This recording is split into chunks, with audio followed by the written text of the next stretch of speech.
Many Why? famous Londoners to fight Wow. fire, Must have been bury the really dead, and treat the scary. injured. Change Oh in my German god. tactic of destruction that Oh became my known god. as the Hey there, City. Welcome back to the channel. It's a girl VeraMoore, and I'm back with another reaction video. Oh my goodness, guys, I'm super excited. If you've not been checking out our reaction videos, trust me, you are missing a lot. We've been reacting to a lot of videos from Poland. So, especially if you are from Poland, if you are Polish, then you definitely need to check out these amazing videos. Also, if you have any video you love me to react to, can you let me know in the comments? Okay, I would be in the comments. Oh my gosh, today we're going to be looking at fascinating horror. Oh my goodness. And I was all smiles. I hope this is not going to make me afraid. So this is the Blitz, a short documentary, fascinating horror. Okay, the Blitz.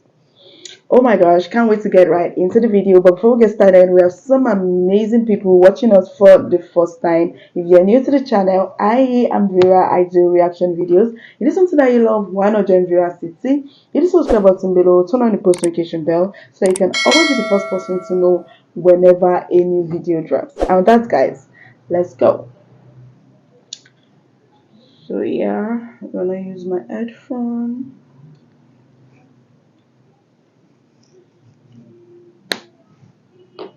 Alright, let's go. Okay.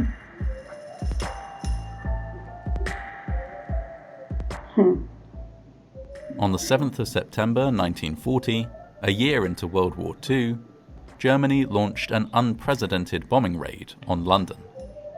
Until this point, German bombers had focused mainly Wow. on military targets. Now they turned their attention to civilian ones, in an attack that killed 450 and injured 3 times that number. Moreover, this attack marked a drastic change Oh in my German god. tactics. From this day forward, London would be bombed almost every single night for the next 57 nights, in a sustained campaign of destruction that became my known god. as the Blitz. In 1940, France surrendered to Scary. German invaders. This left Germany, under the command of dictator Adolf Hitler, to focus its attention on Britain. Hitler had a strong desire to carry out a full-scale invasion of Britain, but there was one obstacle that stood in his way: Britain's Air Force. The Royal Air Force, or RAF, was formidable. Though it had far fewer aircraft than the German Luftwaffe, its pilots were highly motivated to defend their country, and were bolstered by volunteers from around the world. Britain's use of the new technology of radar was also much more advanced than Germany's, giving them a significant edge when it came to responding to incoming attacks. On top of this, German attackers had many different objectives: destroying facilities on the ground, engaging in the air, and targeting and blockading ships in the waters around Britain. British fighters, on the other hand, were focused almost entirely on engaging the German threat. This singular purpose, combined with technology like the highly maneuverable Spitfire, allowed Britain's relatively small force to withstand one German attack after another. Germany's superior numbers, however, eventually started to wear down the RAF. Were it not for a chain of events that took place in August 1940, it's likely that Germany would eventually have prevailed. It was late in August when some German bombers accidentally dropped their payloads on civilian areas near London. Up until this point, Germany had aimed mainly for military targets, and so it was a shocking development that they should appear to target civilians. In response, on the 25th of August 1940, Britain bombed Berlin, enraging Hitler to the point that he commanded a change in strategy. German planes would now focus on decimating British cities, London in particular. The British government had long feared that Germany would launch a campaign against the civilian population. Some preparations had already been made. In 1939, thousands of children had been evacuated from urban areas to the countryside.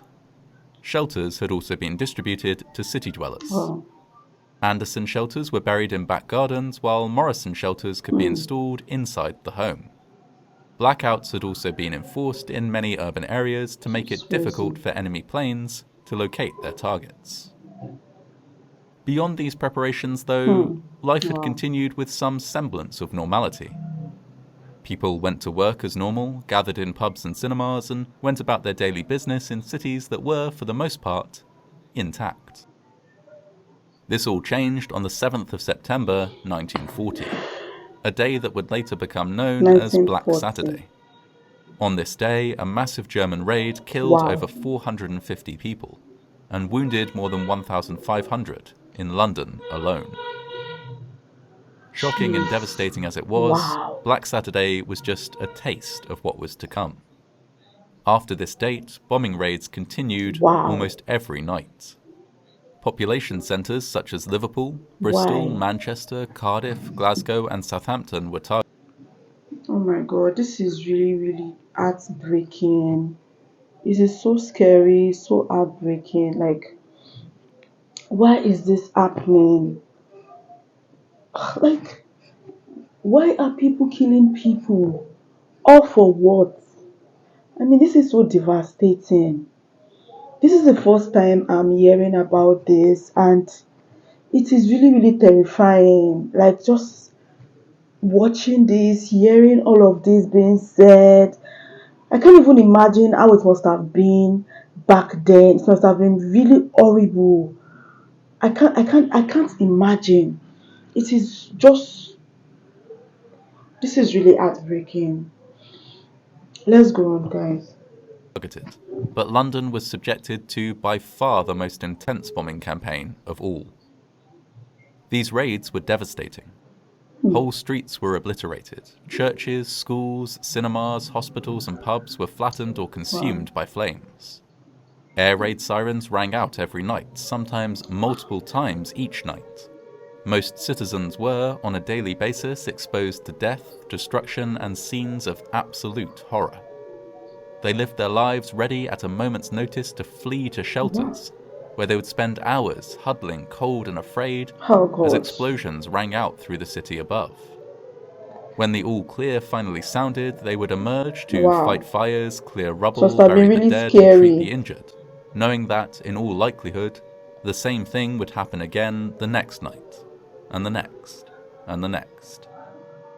Many famous London landmarks were damaged but not destroyed. Buckingham Palace, the Imperial War Museum, the Tower of London, the London Zoo, St Paul's Cathedral, and the Houses of Parliament were all hit but survived, in no small part thanks to the heroic work of firefighters in the city. While many famous buildings were saved, thousands of ordinary homes and workplaces were not. The Docklands area of London, home to many working-class families, was particularly badly hit. The nearby docks were a desirable target and so attracted many bombs. This combined with a shortage of space in shelters and very few resources for rebuilding bomb-damaged areas to make the Docklands one of the places most severely affected.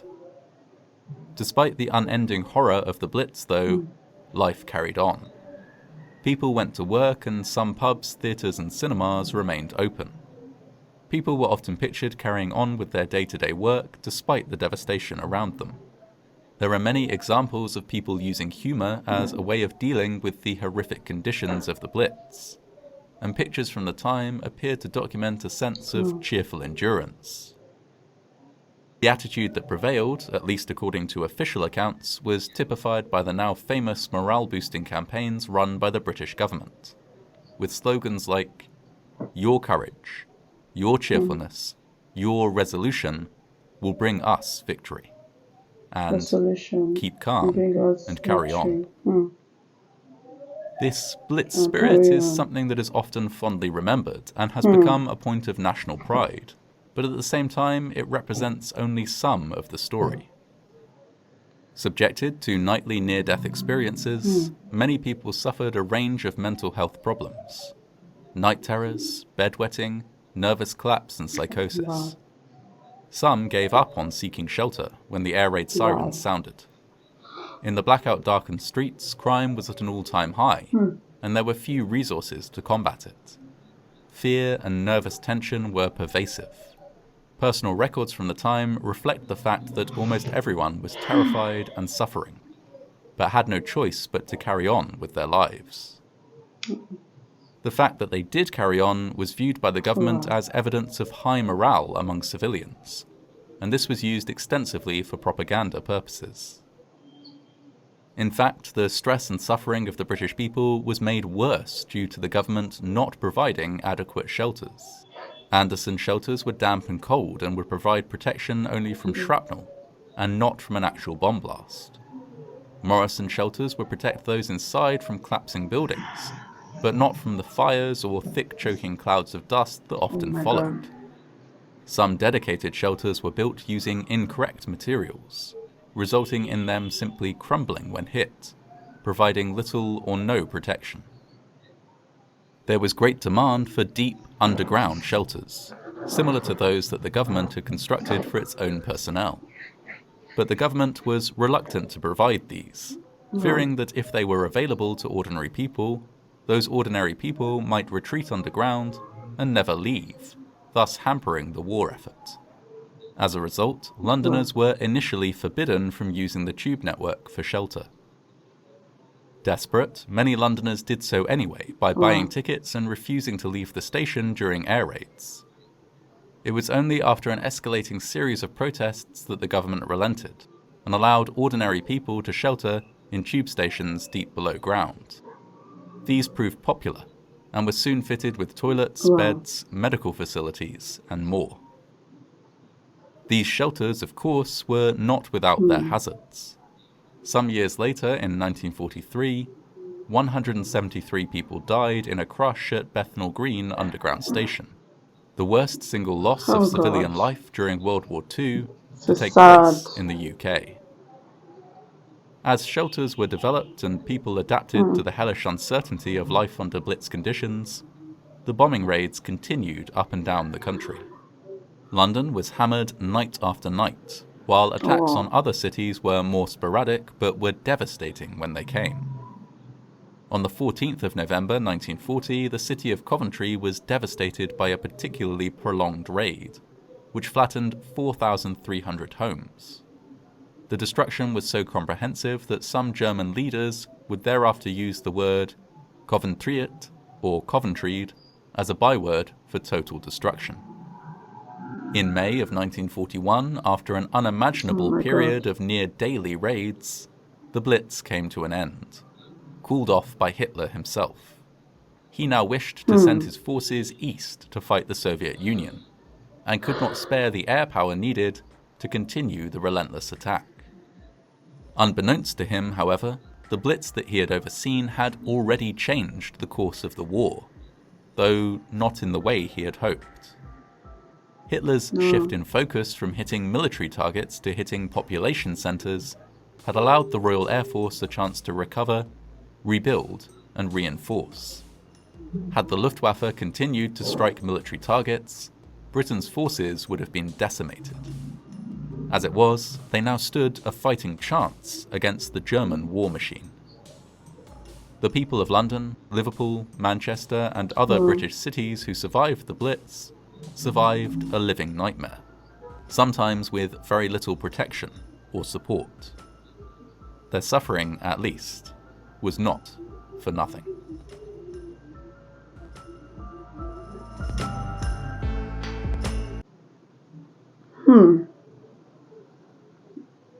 This is really, really fascinating. Like, I can't even imagine what it must have felt like back then. Like, it is so horrible. I mean, horrifying. Like, can you imagine what I've been through? Like, having these nightmares, night after night after night. Like, it is just so scary. Those must have been really terrible days. My heart really goes out to those lives that were lost during this course. My heart goes out to each and every one of them, their families, their loved ones. And my prayer is that may their soul continue to rest in peace.